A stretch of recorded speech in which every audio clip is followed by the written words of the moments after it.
Salut tout le monde! Aujourd'hui on se retrouve pour la 6e capsule littéraire de ce mois d'août 2022 et je vous propose aujourd'hui un peu de littérature, notamment de littérature japonaise.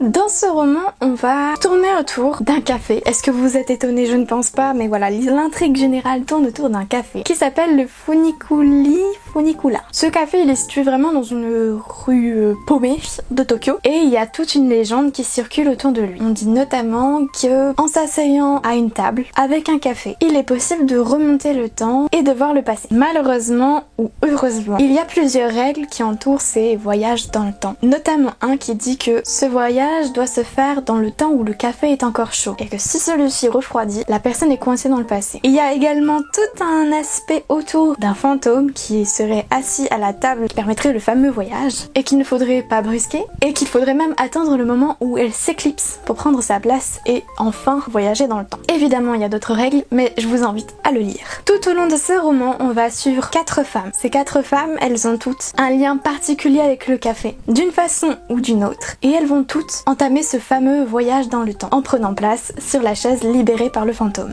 À nouveau, j'ai pas trop envie de vous en dire trop sur la personnalité de chacune parce que c'est le genre de roman qui se savoure sans trop savoir sur l'intrigue, vraiment. Mais sachez juste que chacune a l'envie, le désir de changer ce passé, de le modifier, ou en tout cas elles ont des questions par rapport à celui-ci. Or, le voyage dans le temps n'est pas tout beau tout rose. Alors, ce livre, il est déjà très particulier au niveau de l'intrigue, mais il est très intelligent au niveau des thématiques qu'il va aborder. Et à nouveau, oui, je sais, c'est quelque chose qui m'intéresse beaucoup et que je répète souvent, c'est les thématiques. Ici, on va avoir le rapport au temps, le rapport au regret, à la nostalgie, à la famille, à l'amour, plein de thématiques comme ça qui sont universelles et qui sont superbement traitées là, avec beaucoup de douceur et, comment dire, de délicatesse. C'est-à-dire que si une thématique vous touche particulièrement, vous pouvez lire ce livre sans craindre de fondre en larmes, tout simplement. Le message passe peut-être plus facilement. Moi, personnellement, je l'ai écouté en audiolivre et je dois dire que ça contribue vraiment à donner en tout cas dans le cadre de ce livre, à donner une atmosphère très particulière. Mais je pense que le livre en lui-même se suffit, c'est-à-dire que la qualité de l'écriture est présente, ça s'entendait.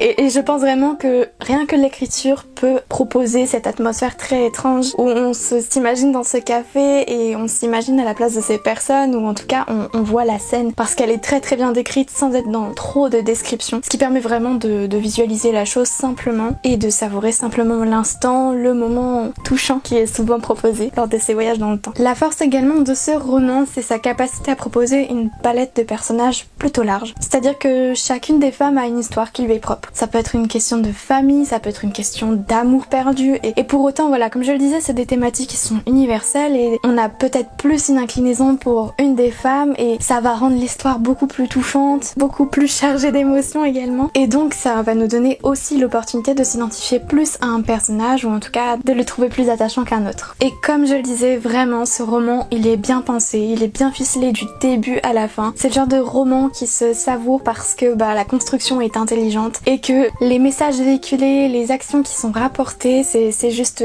un bouillon d'émotions qui va pourtant permettre de se détendre en même temps. Et c'est ça, je trouve, ce qui est merveilleux avec ce roman, c'est que autant les thématiques peuvent être chargées en émotions et en même temps la façon dont c'est écrit, le cadre même, ça invite à la détente. Donc vraiment, c'est un super roman, un peu particulier, je le concède, mais qui est génial pour les vacances et que je vous invite vivement à lire à cette occasion. Bien entendu, vous pouvez le lire dans d'autres circonstances, mais je pense que les vacances, c'est quand même pas mal. Sur ce, moi j'espère que je vous ai donné envie de le lire, et si c'est pas le cas, de l'écouter au moins. Et je vous dis à très bientôt pour de prochaines capsules. Salut!